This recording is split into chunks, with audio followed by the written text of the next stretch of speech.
President Trump saying 3 narco-terrorists are dead after the U.S. military conducts a second strike on Venezuelan drug boats in international waters.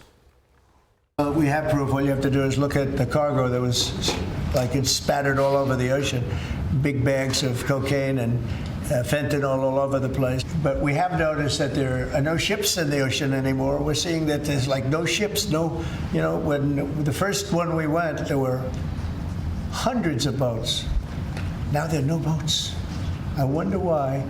Joining me now is the president of the Oversight Project and is a visiting fellow in the Border Security and Immigration Center at the Heritage Foundation, Mike Howell. Mike, great to have you back on the program. Look, let's be realistic. Not much else in our history has worked to stop the poisoning of our country through drugs. And to the president's point, if I'm a narco-terrorist and I see not one but 2 of my fellow narco-terrorists get blown out of the water, I might think twice about being a narco-terrorist. Thoughts?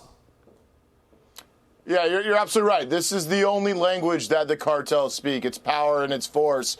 And I'm glad we finally have a president who understands that and a secretary of state who does as well. I mean, this is going to become, I think, the norm if they continue to even try this stuff, that under the president's broad authorities to, combat imminent threats to the United States, which include drugs that have poisoned hundreds of thousands of Americans to death, he will take you out. That is the message that has been sent. Why wasn't this done before in both Republican and Democrat administrations? Because, we've had the technology to take out a little dinghy in the ocean. Why did it take Donald J. Trump to be the first president to say this ends and this ends now?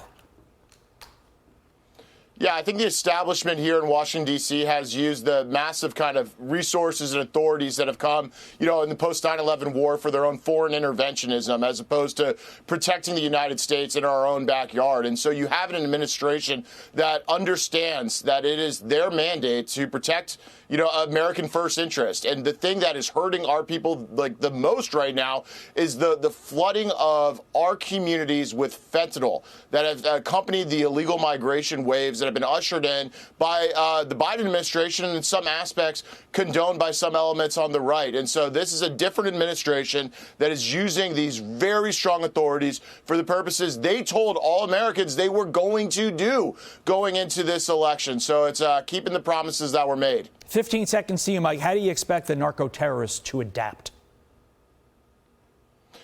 Yeah, well, the scary thing is the boats aren't their only technique, right? They've made massive strides in kind of their use of drones, not only to transport drugs across the border, but to attack each other south of it. And they're going to find a way. This is a massive cat and mouse game, but the president's playing it for keeps.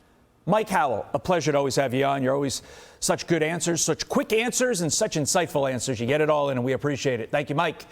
I'm Steve Doocy. I'm Brian Kilmeade. And I'm Ainsley Earhart. And click here to subscribe to the Fox News YouTube page to catch our hottest interviews and most compelling analysis.